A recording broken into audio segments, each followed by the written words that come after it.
got me? Just a little bit. We didn't practice this before we started this morning, so if I'm a little too loud, I'll just look back there at Justin and say, "Turning down. We got to have some rest." But I also asked Wiley if he would play softly, if you'd turn Wiley down just a hair, mainly because it would give me a little bit of strength. But I don't come up here today with the idea that from a sense of weakness or that it's me. I hope it's not. So I ask you to receive all that God has for you today. If there be a part of this message that appeals to you, Cindy asked me to speak a week ago. She asked me to speak to the men. I said, well, how about the women? Because they make up about 2/3 of our church. I said, do I not have anything that I could speak to women about that they would find helpful in their own lives? And she said, yeah, I speak to the women too. So today, I hope that you find the word that he has for you and that you carry it with you out of here. You know, a week ago, Cindy and I, she asked me, she said, we need to take a couple of days vacation. And so a couple of days for us is going to Oklahoma City or something like that. And she goes, I want to go to the Pre to West. And I actually said that properly, Pre to West. And I have actually been, and if you've never been up to Oklahoma City to the Cowboy Hall of Fame, the Pre to West is an art exhibit. But I wanted to look it up, and I looked it up, and it says, for suave, sophisticated Western art connoisseurs. I said, well, I could I might aspire for that. Not necessarily that, but I would aspire for it. But I wasn't quite sure what suave was. And so I know how Cindy and Garnet so like to look everything up in Strong's. You know, Strong's Concordance, you know, to find out what all the meanings of the words in the Bible are. And I looked up suave, and Strong says, or somebody like Strong says, smoothly agreeable, courteous, with a degree of sophistication. Well, I definitely aspire for that. I think all of us do. A sense that we're not who that we are right now. A cowboy from southeast Oklahoma. Somebody that has a hard time stringing sentences together in a way that people understand you. So we were driving up from Wilburton to Oklahoma City, and Cindy says, I'd like to play a podcast of a guy from the lead pastor of Mosaic. And if you've never heard Erwin McManus, I tell you what, he inspires me. And if you've never heard of him, and I'm not a podcast guy, I'm not a podcast guy. But anyway, she put him on. I said, sure, let's listen to Erwin. And if you would ever like to hear him, text Cindy, and she'll send you the message he has. And his message so inspired me, I think both of us, that it was, you know, it was that moment together with not only Cindy and I, but with God, feeling his presence within us. And that's such a good thing. And so I encourage you to find those moments in your life so you can find togetherness. But she asked me after it was over, she said, will you kind of bring that message for Father's Day? And I said, well, I'm not Erwin McManus. This guy is fabulous. I mean, he can find the right words for whatever the occasion is. And I said, you know, well, I postponed. And I said, you know, I didn't say yes and I didn't say no. And so we just kind of left it with that. And while it appealed to me, I wasn't sure. And so that night, we got ready to go the next morning to the Prix West for that suave and sophistication. And so we turn on the TV there, and a TV evangelist comes on. He's from Dallas, and he's got this great big church. I mean, this is a big church. I mean, this guy leads a denomination. And he gets to talking about all the pastors and teachers and deacons and all these people that when they stand before God and they read the book of life, that, you know, a lot of them are going to be there and they're going to go burn in hell. And we both just, our kind of mouths dropped open. And I'm sure I took it wrong. I'm sure I took it wrong. But I knew right then that I was going to speak. Because that wasn't the gospel that I hear. It isn't the way I hear it. I love my children. Nothing they do could ever could I send them to a place where there's no relationship again. And I promise you this, we do not come to God in fear. And so for the God that lives within me, the Spirit of God that's in me, I come from a sense of love, and then I'm gravitated to that. I'm brought to that. That's how I know Him. I hope it's how you know Him. I hope what comes out of your life is never a sense of that you're coming to God in a sense of fear. He's a powerful God, and He loves us.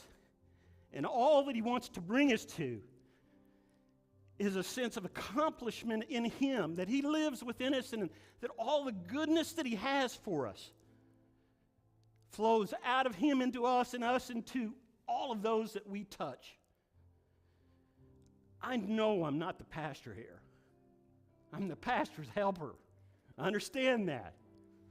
From the very time we first drove down this road, and we were looking out there, Cindy has this great ability to bring God's understanding, the Scripture, to us in such a way. And even for myself, and I knew this, Cindy was this great teacher, and I love her very much, and I have grown so much in God, and then studying with Garnet, that I began to see God in such a different way that it brought my faith so much forward, that I don't come and worry about fear that suddenly that I'm not going to measure up to the Father's love.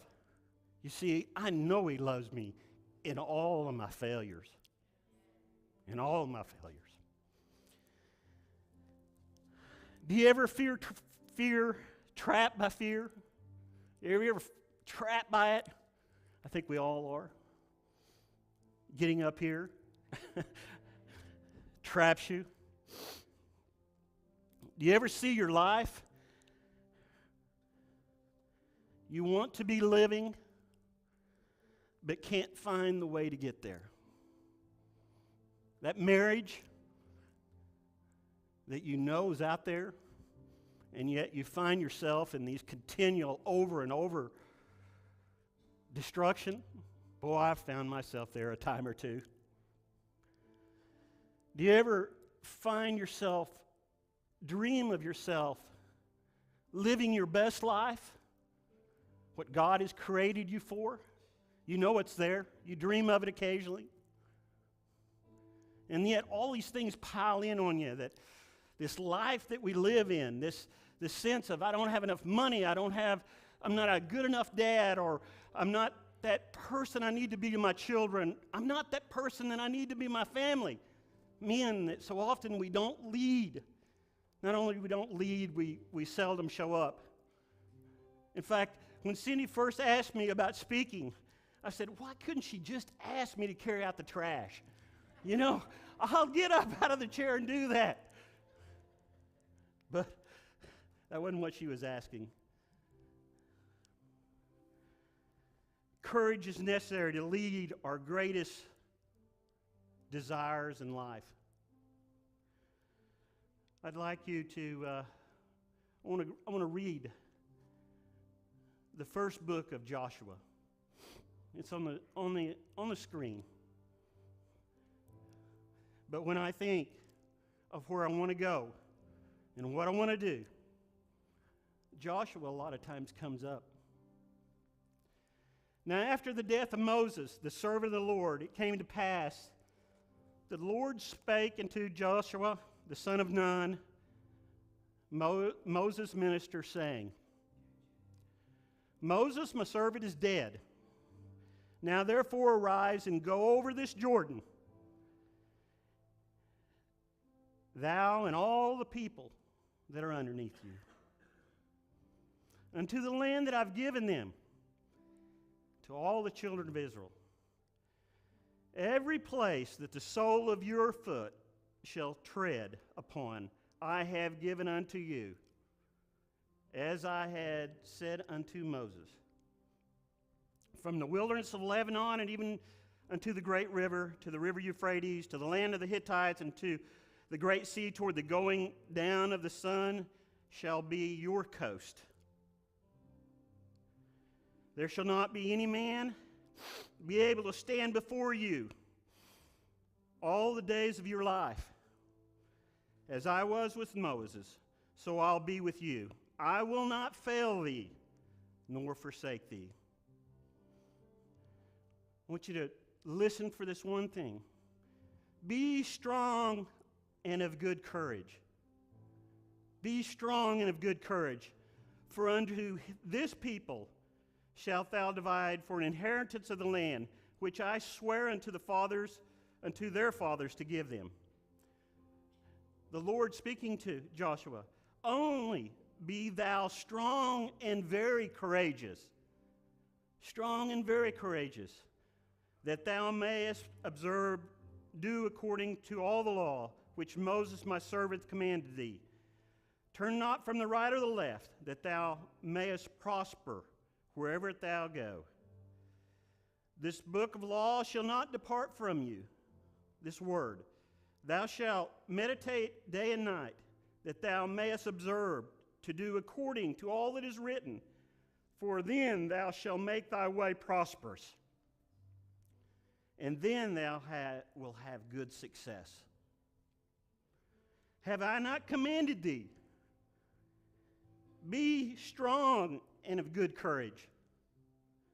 Be not afraid, neither be thou dismayed, for the Lord thy God is with thee wherever thou go.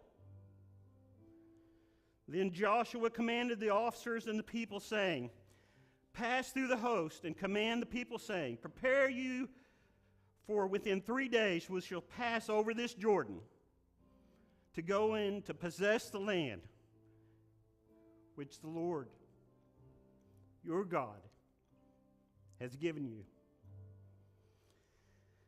Remember the word which Moses, the servant of the Lord, commanded you, saying, The Lord your God hath given you rest, and hath given you this land. Your little ones, your cattle, shall remain in the land, and you shall pass before your brethren armed, all the mighty men of valor. So all the mighty men of valor are going in to take this land, until the Lord hath given your brethren rest, as he hath given you, and they have possessed the land which the Lord your God hath giveth them. Then ye shall return into the land of your possession, and enjoy it. Dwell in it. And they answered Joshua, saying, All that thou hast commanded us we will do, and whatever thou sendest us we will go. According as we hearkened unto Moses in all these things, we'll hearken unto thee. Only the Lord thy God be with thee, as he was with Moses. Whosoever he be that doeth rebel against any commandment, and not hearken unto the words of all thou that commandest, he shall be put to death. Only be strong and of good courage. So his people are telling him, before they go in, We want you to be just like Moses. Lead us just like Moses. And we want you to be strong and of good courage. We have a battle ahead of us. And Joshua and Caleb were the two that went in. And here they are, now the leader. I want you to think of yourself not as this story isn't about Joshua. It's about you. This story is about you, about each one of us. It's about how we're going to take the land.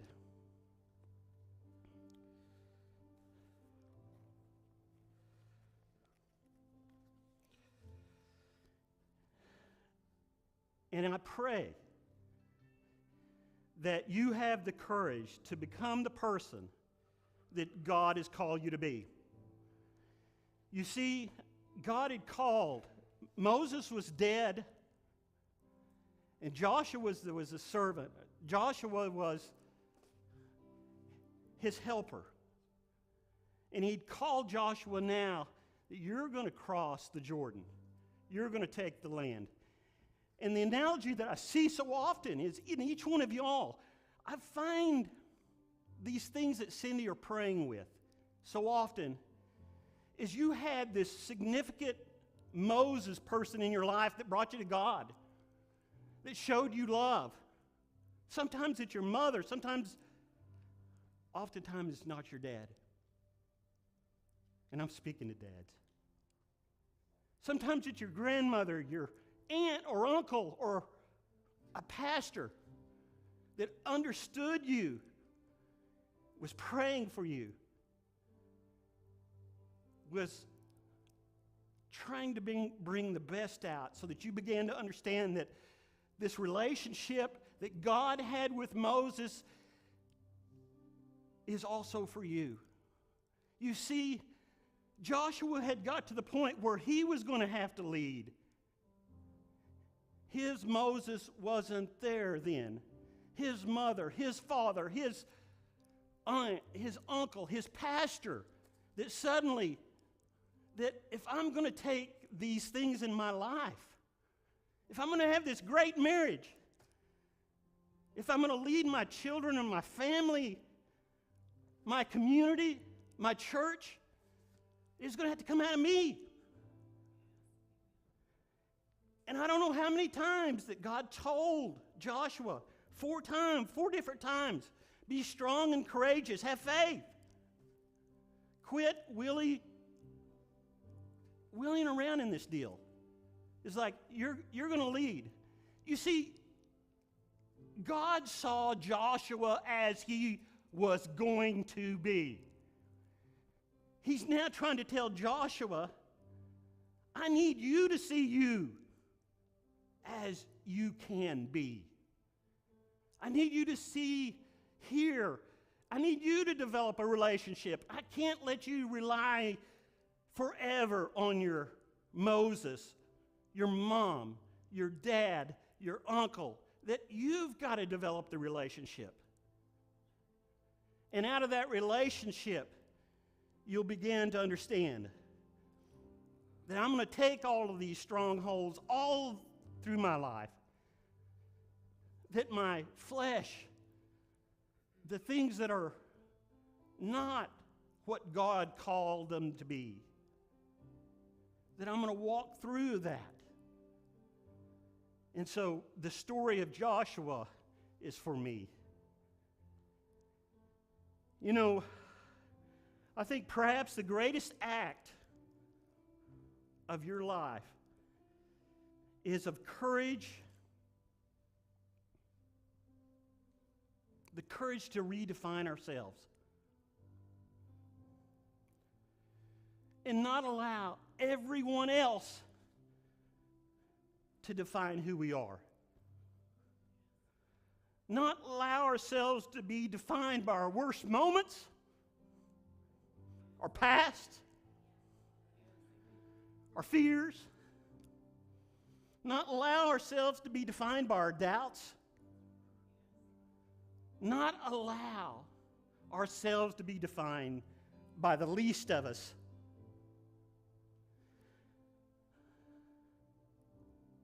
But we allow ourselves to be redefined by who God is calling us to become. He is calling us for the very best. And I'm not going to be discouraged by what happened yesterday. I'm not going to dwell on that. I'm going to think forward. That I've seen the promised land. And I know that's where I want to live. I want to live with Him in this great land of not only opportunity, but all the goodness that He has for me in every aspect of my life. And so when everybody comes at me with the idea that this is just how things are, this is the way people are, you can't change. Yeah, you can. Yeah, you can. You can begin to get in tune with the one that lives in you, the one that tells you you're not defined by these people. And so, yeah, there's struggles that I come through, that I've got to get to Jericho. I've got to walk around that, and the wall's got to come down. But I can do that. I know I can. And so some of the things, some of the fears that I have in a relationship with my wife, you know, we still fuss. Can you believe it? Even though I walk in a higher place than I did at one time in my life, there are going to be times. Cindy and I know each other's arguments, our shortcomings. I always, every once in a while, I said, you know, why don't you take my role and I'll play your role, and we'll do this role reversal, because we both know each other's almost the exact things we know we're going to say. And one of the ways that I overcome, each one of us are different. But when I feel that coming on, and I know it's coming, you know when it's coming. It's like it doesn't matter what I say or she says. We immediately go for those roles that we play. Is I try to be quiet. And I try to find and remember that moment in the car driving to Oklahoma City. I get away from that path of destruction. It's drawing me in. It's destroying this marriage. That I'm gonna back out of that. I'm gonna find the courage.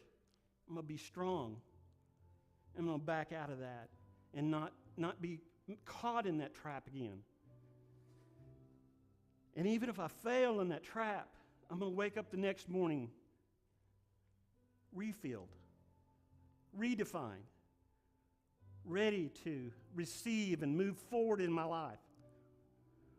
So if I get it wrong yesterday, and I know some of you are sitting here and some of you have known me for a long time, Ronnie, and different ones, and know my failures. And there's a great many. That's not who I am. That's not who God says I am. So, today I walk forward. The question I have for each one of you today, you need to find that relationship. That kind of relationship that Moses had with God. That Spirit living within you. And you need to spend time listening for all the greatness that He has for you. That He says you are. In every aspect of your life.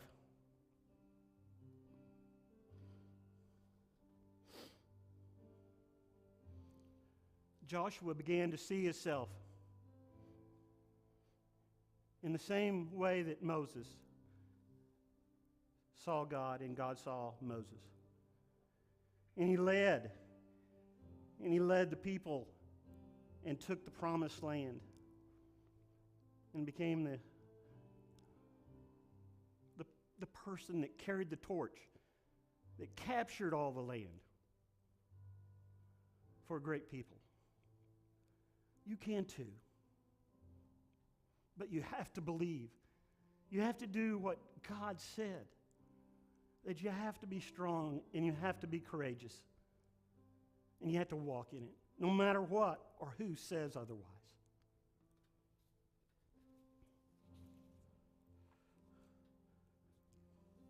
I guess I'm going to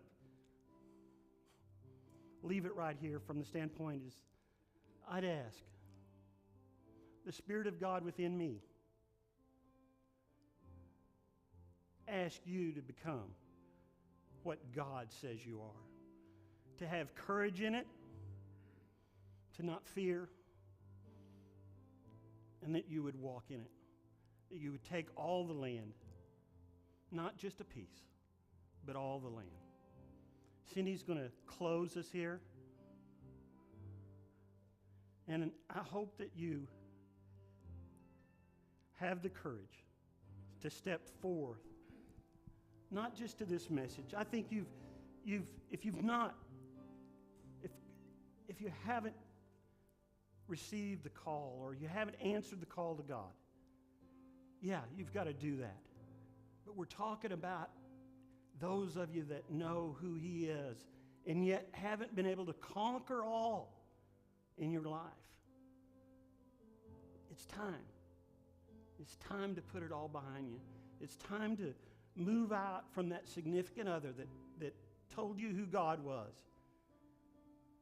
and that you walk in your own power and the strength, and you begin to conquer all your fears. So, Father God, we just come to you, humbly submitting ourselves to the plan you have to create in us who we really are. But it takes our permission.